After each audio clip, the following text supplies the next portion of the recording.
இந்த வாரம் நீண்ட நாட்களாக இழுபறியாக இருந்த ஒரு வேலையை செய்து முடிப்பீர்கள். அரசு தொடர்பான பணிகளில் சாதகமான பலன் கிடைக்கும். எண்ணிய காரியங்கள் கைகூடும் சூழ்நிலை உருவாகும். தொழில் வியாபாரம் விரிவாக்கம் செய்வது பற்றிய ஆலோசனையில் ஈடுபடுவீர்கள். உத்தியோகத்தில் இருப்பவர்களுடைய பணி சுமை குறைந்து காணப்படும். குடும்பத்தில் இருப்பவர்களுக்கு தேவையானவற்றை செய்து கொடுத்து அவர்களது நன்மதிப்பை பெறுவீர்கள். ஆன்மீக நாட்டம் அதிகரிக்கும். வாழ்க்கை துணையின் ஆதரவுடன் எதிலும் ஈடுபட்டு வெற்றி பெறுவீர்கள். கணவன் மனைவிக்கிடையே நெருக்கம் அதிகரிக்கும். பெண்களுக்கு இழுபறியாக இருந்த காரியங்கள் சாதகமாக முடியும். செயல்திறமை அதிகரிக்கும். கலைத்துறையினருக்கு நீண்ட நாட்களாக இழுபறியாக இருந்த காரியத்தை செய்து முடிப்பீர்கள்.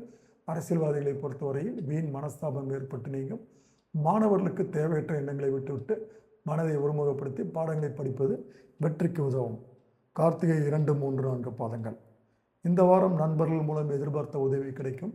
வாழ்க்கை தரம் உயரும். தொழில் வியாபாரத்தில் இருந்த மந்த நிலை நீங்கும். உங்களது பொருட்களை வாடிக்கையாளர்களுக்கு அனுப்பும் பொழுது கவனம் தேவை. உத்தியோகத்தில் இருப்பவர்கள் அடுத்தவரை நம்பி பொறுப்புகளை ஒப்படைப்பது தவிர்ப்பது மிகவும் நல்லது.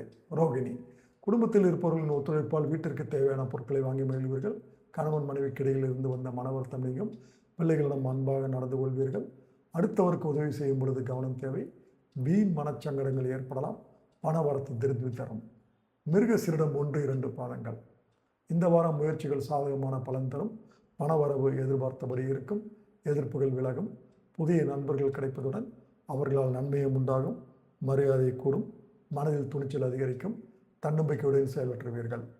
பரிகாரம்: நந்தீஸ்வரரை வணங்கி வருவது எதிர்பார்த்த காரியம் முடியும். எதிலும் சாதகமான நிலை காணப்படும்.